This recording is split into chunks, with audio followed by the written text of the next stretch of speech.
안녕하세요. 본격적으로 가을이 완연해지는 시기에 다들 건강 조심하시기 바랍니다. 저도 올해가 지나면 벌써 50대 중반으로 접어드는 나이입니다. 세월 빠르다는 말 늘 하는 말인데 뭐 하나 이뤄놓은 거 없이 이렇게 나이만 먹는 게 아닌가 가끔 불안해지기도 하네요. 제 나이와 비슷한 분들은 많이들 공감하실 것 같습니다. 저는 큰 돈을 벌거나 성공한 사람은 아닙니다. 내년이면 대학에 가는 큰딸과 고등학생 두 딸의 아빠이자 한 가정을 책임지는 가장이지요. 부끄럽지만 제 아내를 편하게 살게 해주지 못한 못난 남편이기도 합니다. 글솜씨라고는 없는 제가 이렇게 용기를 내 이렇게 사연을 보내게 된 건 행운이라고는 하나도 없을 것 같았던 보잘것없는 인생에 제가 베푼 작은 선행이 큰 복으로 되돌아왔던 일을 말씀드리고 싶어서입니다. 살면서 누구든 큰 위기가 닥칠 때가 있지요. 저 또한 그랬습니다. 그때 저는 생각지도 못한 사람의 도움으로 수렁에서 가까스로 탈출할 수 있었습니다. 그 얘기를 하기 전에 제가 그동안 어찌 살아왔는지 조금은 말씀드려야 할 것 같네요. 고생 많이 하고 살았다면 저도 어디 가서 빠지지 않은 인생이라고 할 수 있습니다. 저는 부모님을 일찍 여의었습니다. 제가 국민학교, 그러니까 지금으로 치면 초등학교지요. 5학년 때 어머니가 지병으로 돌아가셨고 그 후 아버지와 같이 살았습니다. 불행하게도 아버지는 어머니가 돌아가시고 나서 저를 잘 돌봐주시지 않았습니다. 어머니가 돌아가신 것도 늘 어머니를 힘들게 했던 아버지 때문이었던 것 같습니다. 제 기억에 아버지는 늘 술에 절어 있었고 어머니에게 폭력을 휘두르는 사람이었습니다. 어머니가 돌아가신 후에도 아버지는 술에 취해 있을 때 저를 보면 욕설을 퍼붓는 게 일상이었습니다. 야, 이 자식! 가서 술 한 병 받아와라. 언제 꺼서 돈 벌어올 거냐?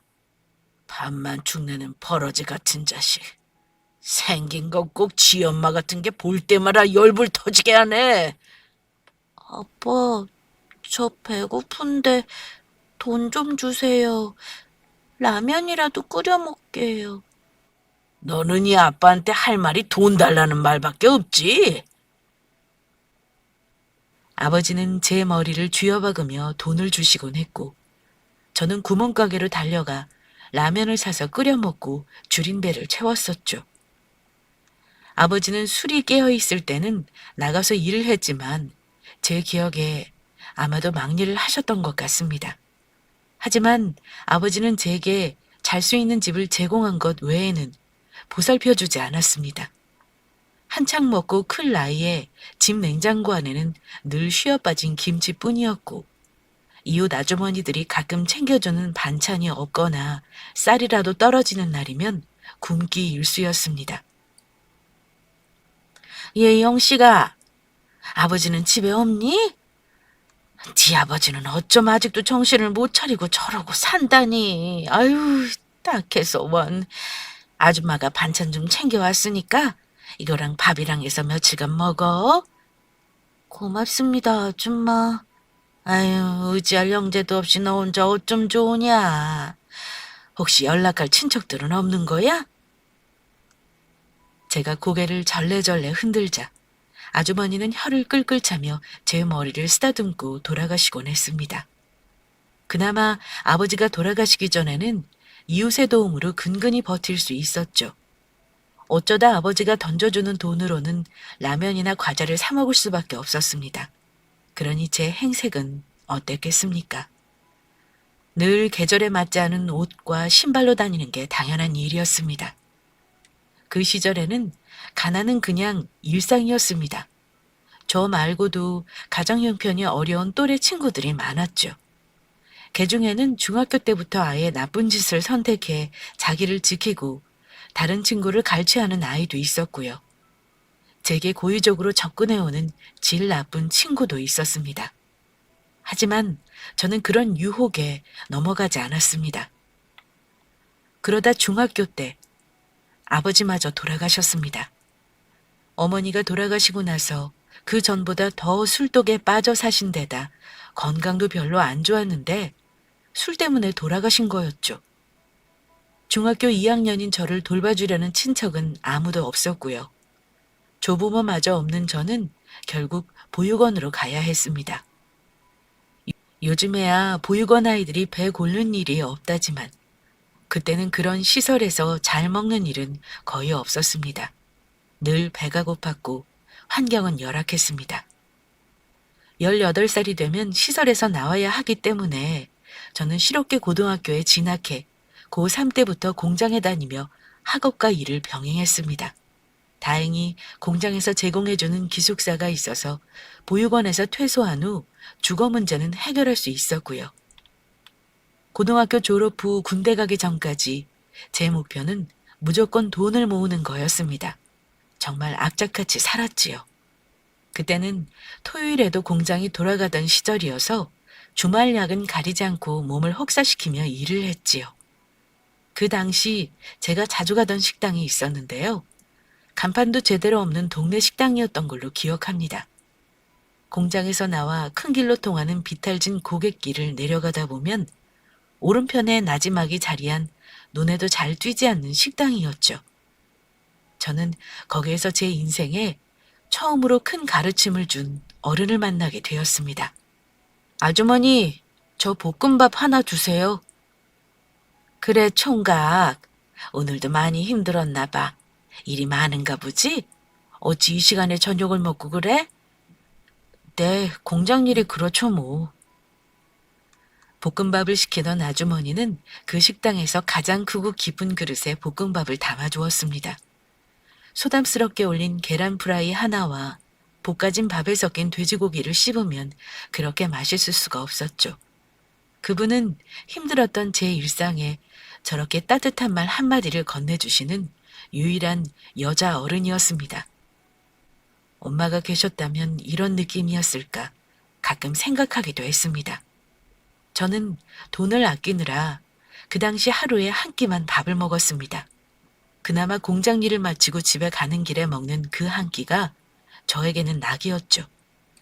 사투리를 쓰는 그 아주머니는 제가 식당에 들어설 때마다 집 나간 자식이 돌아온 듯 기뻐했습니다. 배가 고픈데 돈이 없는 날에는 물을 마시면서 그 식당에서 먹던 볶음밥을 그리워했습니다. 그런데 며칠 만에 들른 식당에서 아주머니가 제게 이러시는 겁니다. 저기 총각, 내가 부탁이 하나 있는데. 네? 무슨 부탁이신데요? 제가 들어드릴 수 있는 거면 들어드릴게요. 어렵진 않은 거야. 실은 우리 식당이 저녁에 술 한 잔 걸치러 오는 손님들이 많아서 바쁘거든. 보아하니 매일 이 시간에 일 마치는 것 같은데 혹시 저녁에 딱 1시간만 우리 식당에 설거지를 좀 해줄 수 있을까? 대신 밥은 총각이 아무 때나 와서 먹어도 괜찮아. 어때? 그렇게 해줄 수 있어? 솔직히 저는 속으로 뛸 듯이 기뻤습니다. 군에 다녀와서 어떻게든 지낼 곳을 마련하기 위한 목돈을 모아야 했던 저는 한푼이 아쉬웠고 늘 식대가 모자랐으니까요. 네, 그렇게 해주시면 저는 너무 감사하죠. 설거지도 해드리고 잡일도 해드릴 테니 저한테 시켜주세요. 아주머니, 정말 고맙습니다. 아이고, 대단치도 않은 거에 감사는 무슨. 내가 고맙지. 밥이야 늘 남는 거니까 개의치 말고, 응? 저는 그 후 군대 가기 전까지 매일 1시간씩 대단치도 않은 식당의 잡일을 돕고 식당밥을 축내었습니다. 저는 그때 아주머니가 왜 제게 그런 제안을 했는지 알지 못했습니다. 말 그대로 너무 바빠서 손이 필요했을 수도 있고 제 어려운 사정을 눈치채고 돕고 싶었던 건지도 모르겠습니다. 하지만 확실한 건 제가 그 시기를 버틸 수 있었던 건 온전히 아주머니가 제게 베푼 온정 때문이었다고 감히 말할 수 있습니다. 또 이제는 그 아주머니의 마음이 얼마나 귀하고 예쁜 것인지 아는 나이가 되었죠.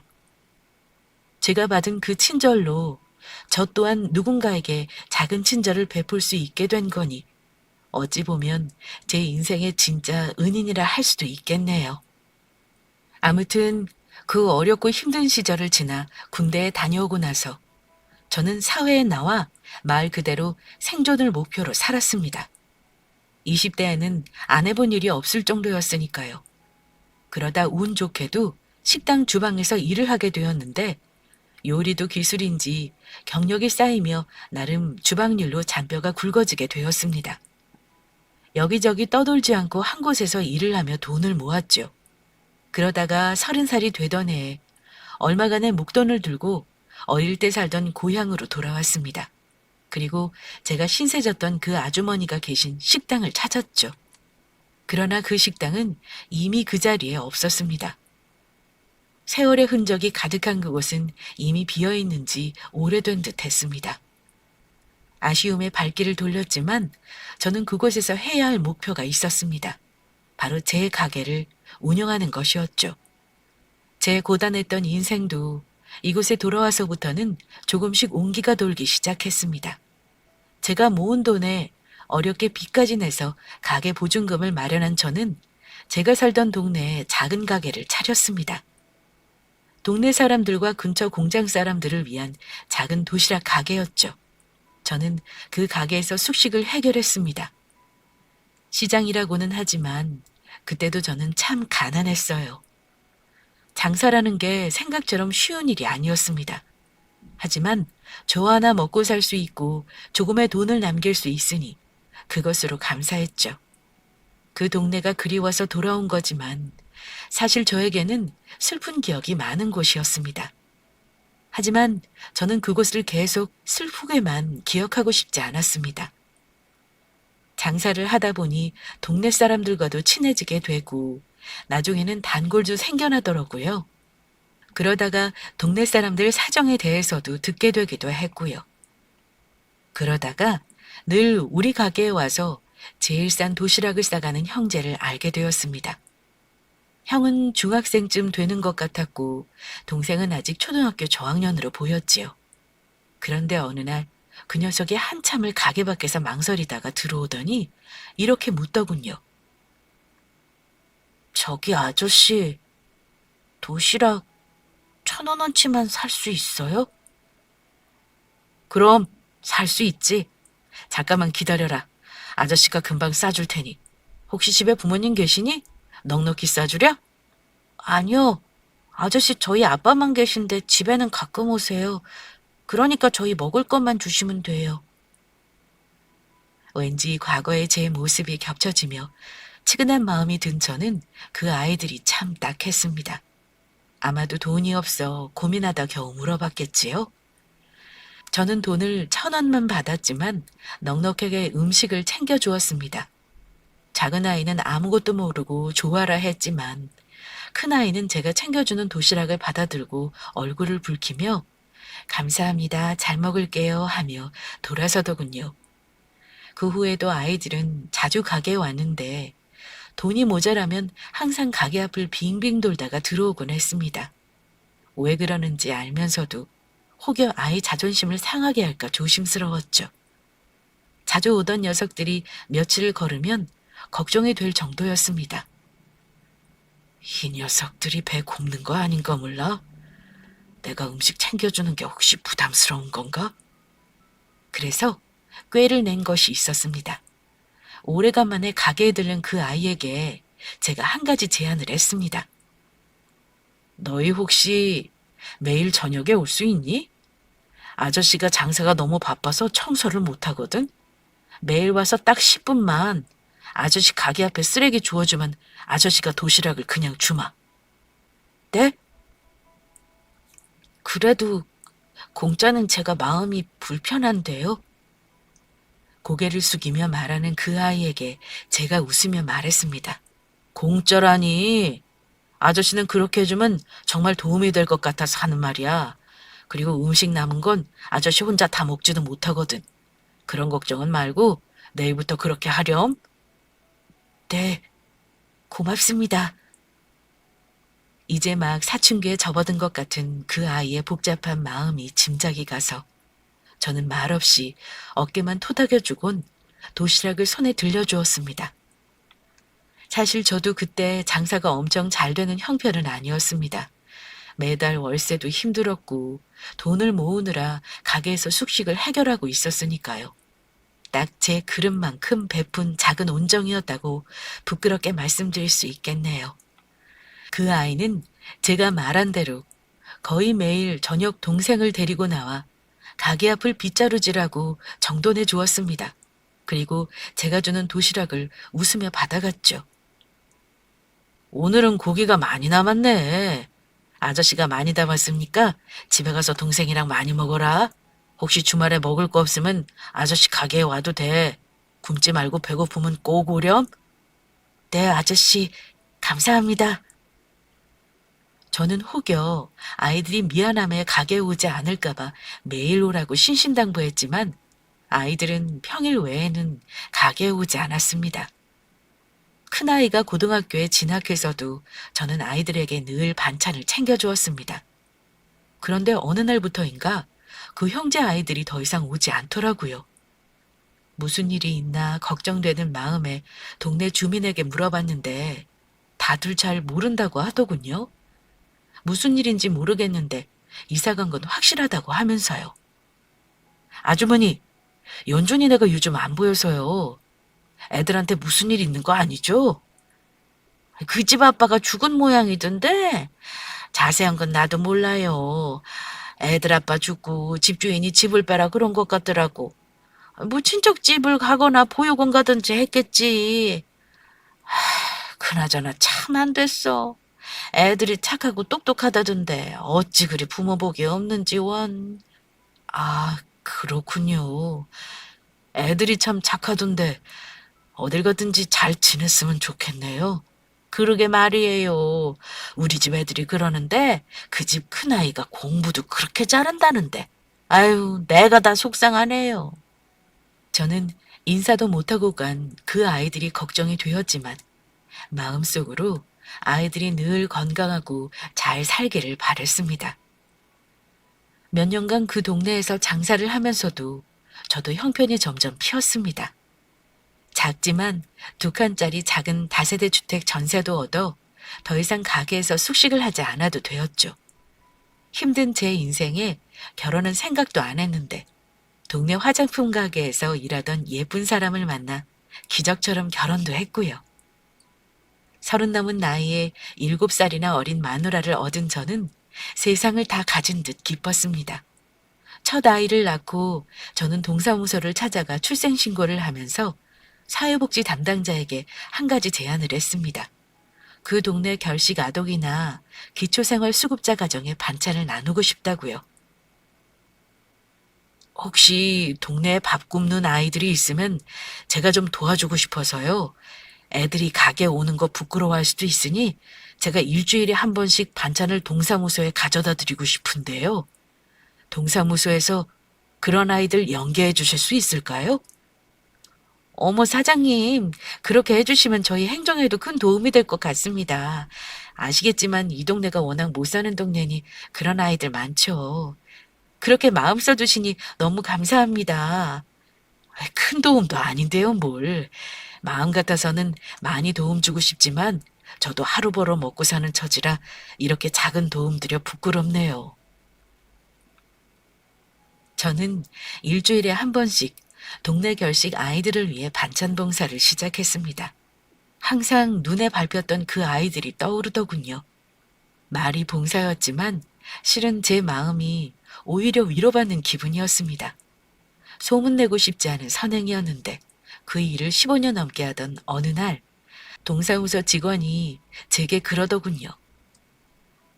사장님, 어떤 분이 사장님 좋은 일 하신다고 도와드리고 싶다는데요.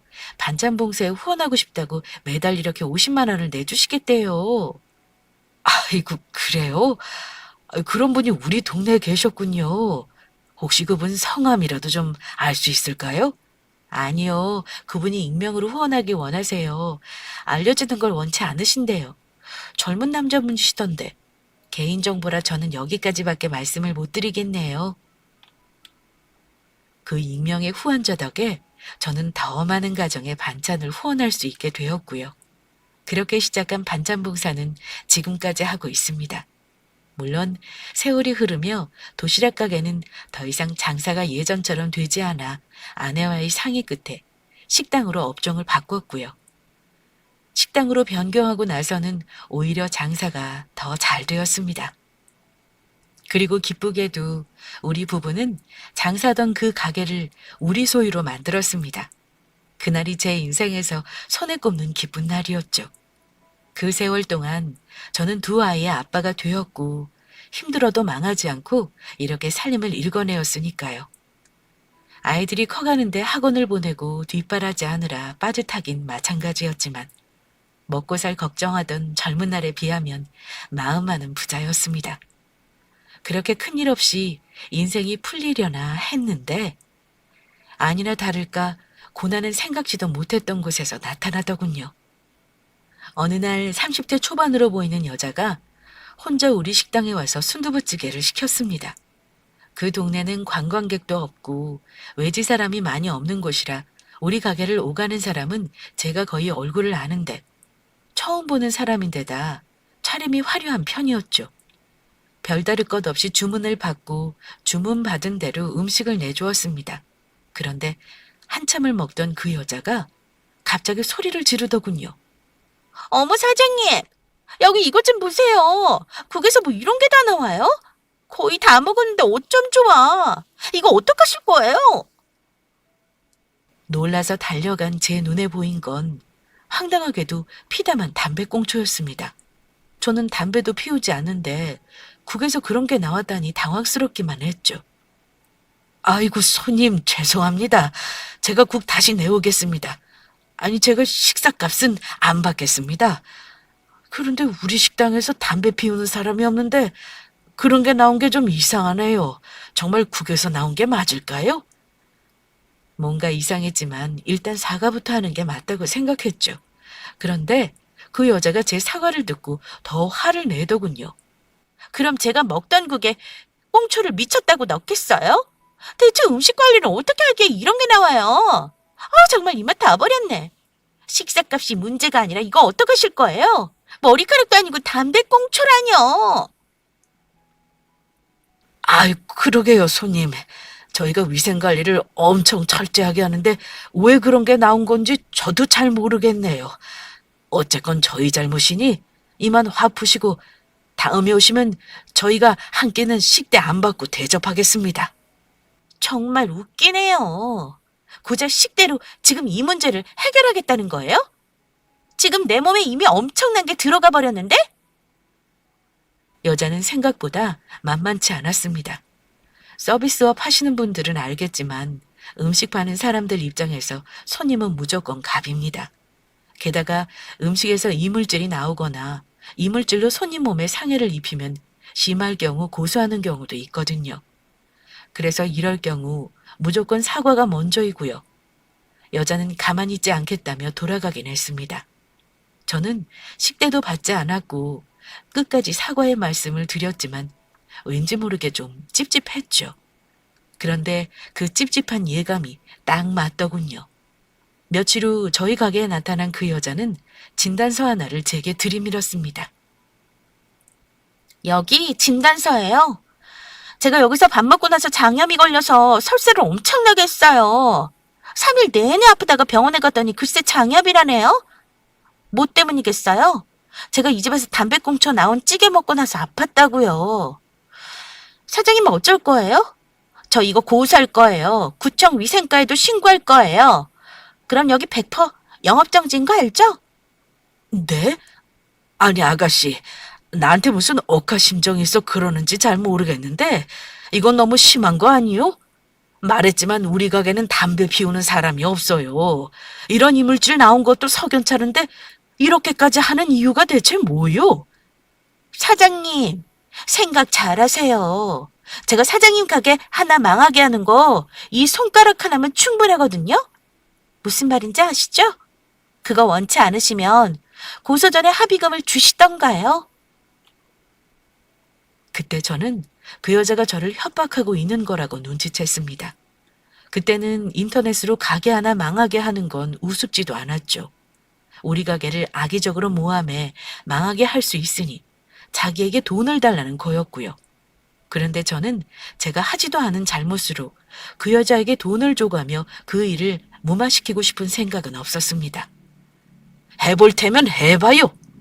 젊은 사람이 무슨 이런 걸로 돈을 뜯어내려고 이러시나. 나도 그쪽에서 하는 대로 대응할 거니 그렇게 알고 돌아가쇼. 다시는 우리 가게 얼씬거리지 말고. 뭐라고요? 이봐요, 아저씨. 지금 이게 얼마나 심각한 일인지 모르나 봐요. 맘대로 하라고요? 좋아요? 나중에 저한테 싹싹 빌어도 소용없을 줄 아세요? 참 기가 막혀서 대체 이런 동네까지 와서 우리 가게에 뭘 뜯어먹을 게 있다고 이러는 거요? 뜯어먹다니요. 아저씨, 말 다 했어요? 저 지금 다 녹음하고 있거든요. 아, 글쎄 녹음이든 고소든 마음대로 해요. 저는 그 여자를 가게에서 내쫓아 버렸습니다. 그리고 별일도 아닌 거 가지고 무슨 큰일이야 생기겠냐며 아내를 잘 달래주었죠. 아내는 그 일로 걱정이 이만저만이 아니었습니다. 인터넷인지 뭔지 식당을 나쁘게 올리면 장사가 망할 수 있다나요? 당신은 우리 가게가 어떤 가게인데 고작 이런 일로 망한다고 생각해? 걱정 말어. 절대 그런 일 없으니까. 그래도 요즘 사람들은 그게 아니야. 당신이 몰라서 그렇지 얼마나 사람들이 약은 줄 알아? 난 걱정돼 죽겠다, 여보. 그냥 그 여자한테 돈 몇십만 원 쥐어주고 말자. 뭐? 그런 여자한테 쥐어줄 돈이 어딨어? 그런 소리 하지도 마. 내가 알아서 할 테니. 그런데 제 생각이 아니랬던 거였을까요? 그 여자는 정말 못되게도 일을 크게 벌이더군요. 얼마 후에 고소장이 날아왔고 경찰에서 출석하라고 연락을 받았습니다. 사장님, 그냥 합의하시고 고소 취해달라고 하시죠. 이런 일에 돈 쓰고 시간 써봤자 사장님만 손해예요. 아시잖아요. 이런 사람이 뭐 바라고 이렇게 고소까지 하겠어요?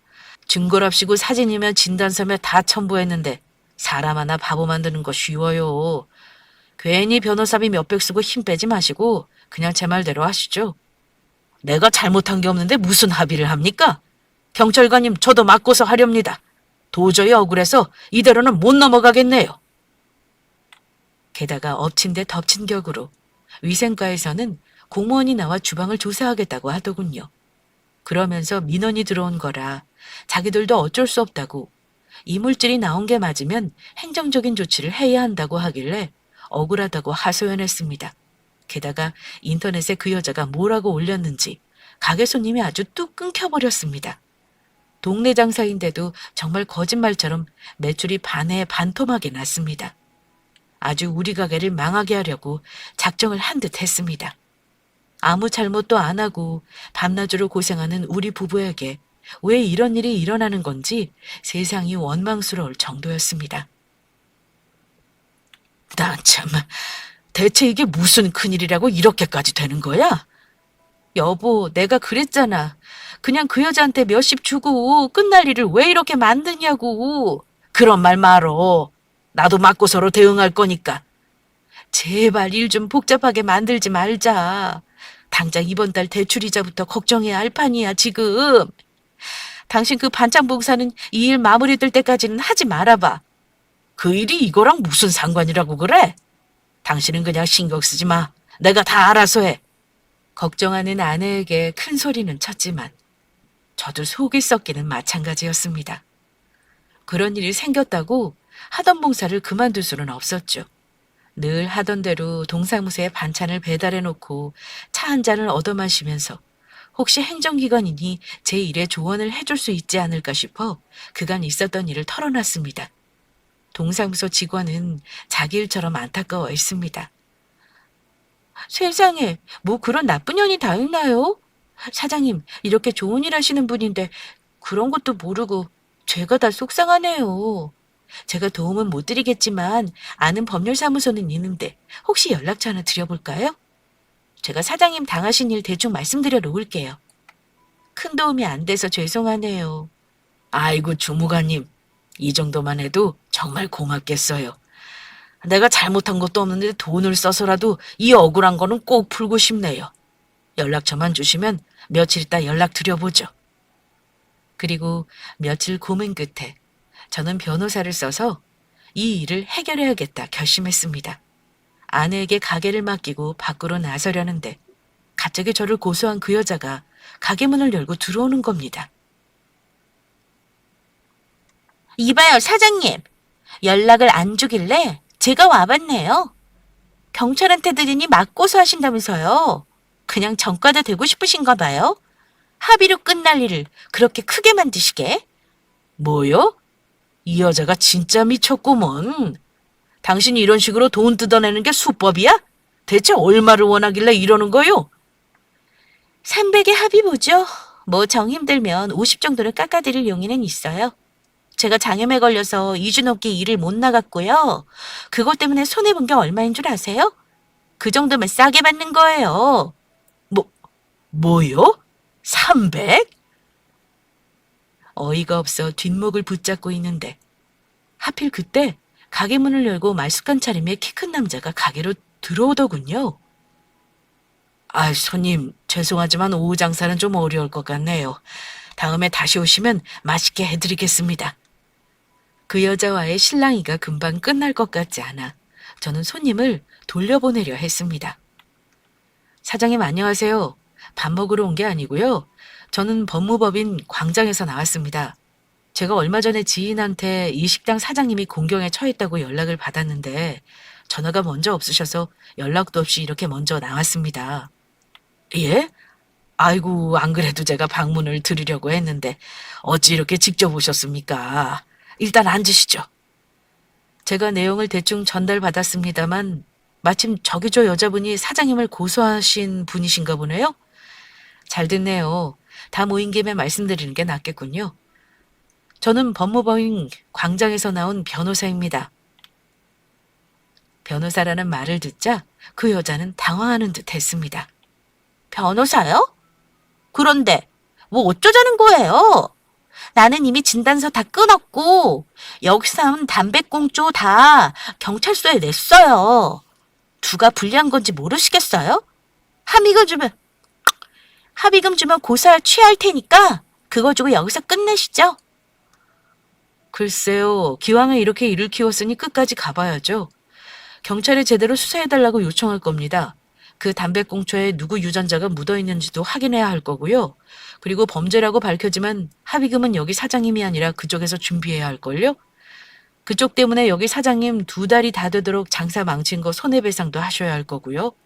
제가 봤을 때는 그쪽에서 최소한 2천만 원은 준비해야 할 것 같은데요. 어떡하시겠어요? 이래도 끝까지 가기를 원하시나요? 뭐라고요? 참나, 어이가 없어. 지금 저 협박하시는 거예요? 마음대로 하세요. 저도 뭐 변호사, 그거 고용해서 가만히 있지 않을 거니까요. 네, 그럼 끝까지 가는 걸로 알겠습니다. 법정에서 뵙죠. 그 여자는 욕지거리를 내뱉으며 그제야 가게를 나갔습니다. 저는 너무 고맙고 든든한 마음에 그 젊은 변호사님께 차를 한 잔 내드렸습니다. 아이고, 변호사님, 정말 감사합니다.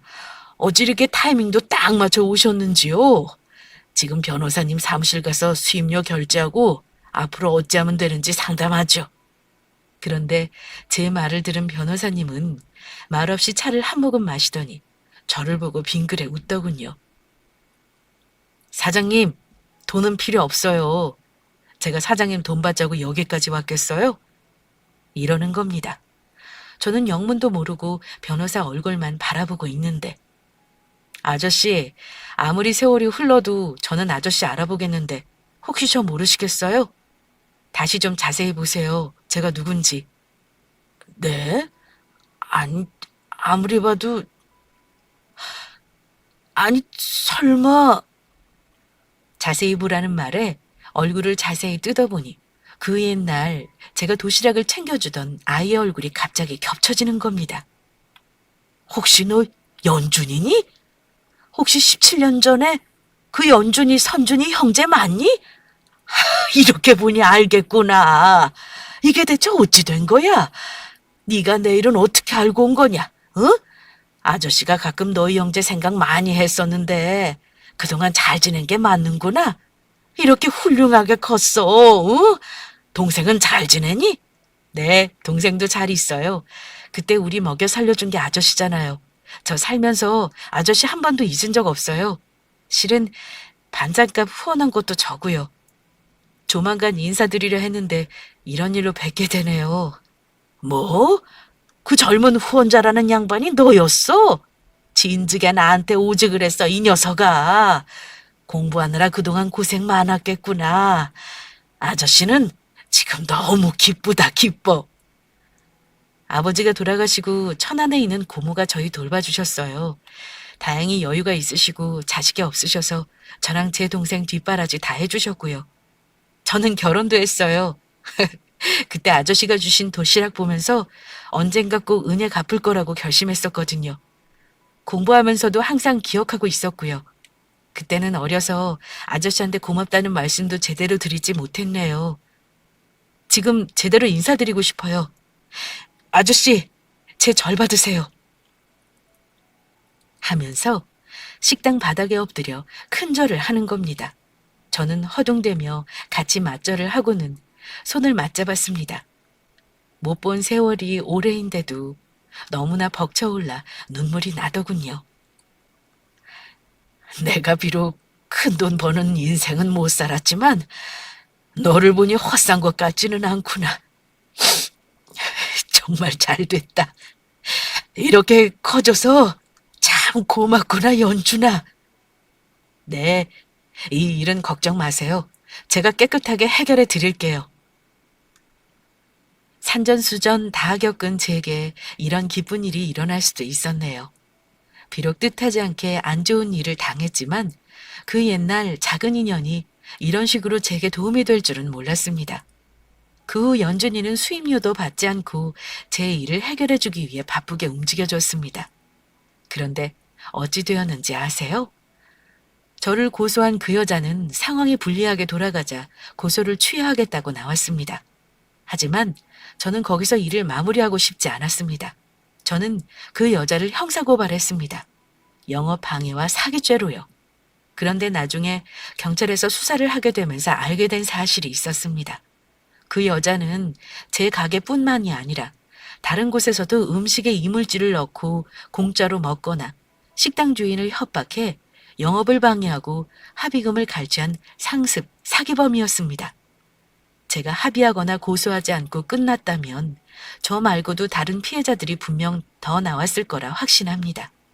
저는 그 여자와 합의금 오고 죗값을 치르게 하고 싶었습니다. 저뿐 아니라 다른 자영업자를 상대로 똑같은 수법에 협박을 해 돈을 뜯어낸 것도 10건이 넘는다는 말에 기가 막혔죠.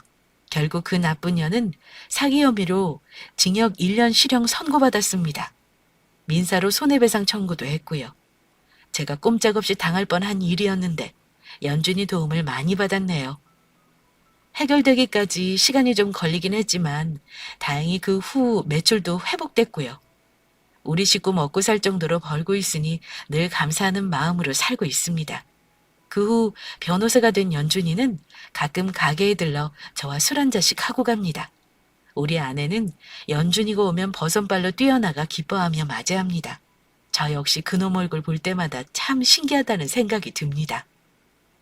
연준아, 너를 보면 참 고마우면서도 신기하구나.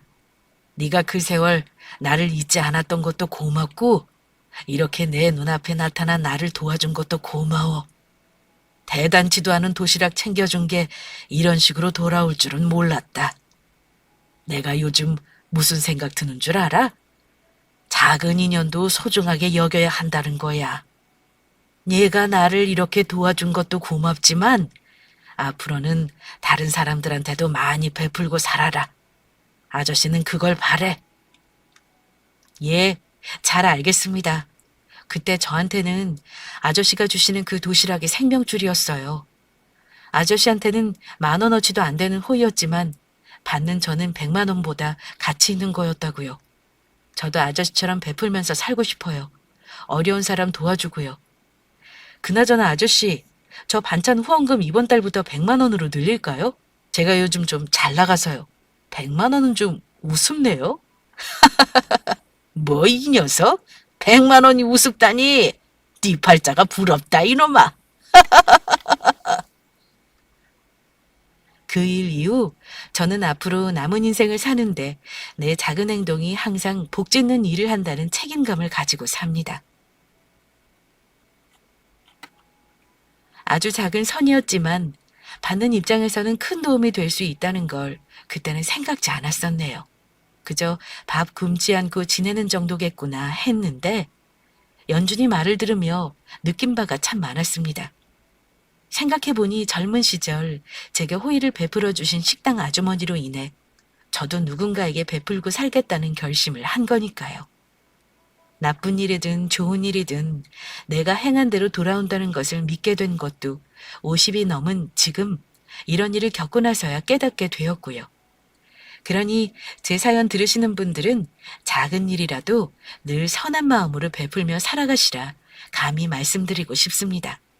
마지막으로 제가 늘 가슴에 새기는 법구경 한 구절 말씀드리며 제 사연 마무리할까 합니다.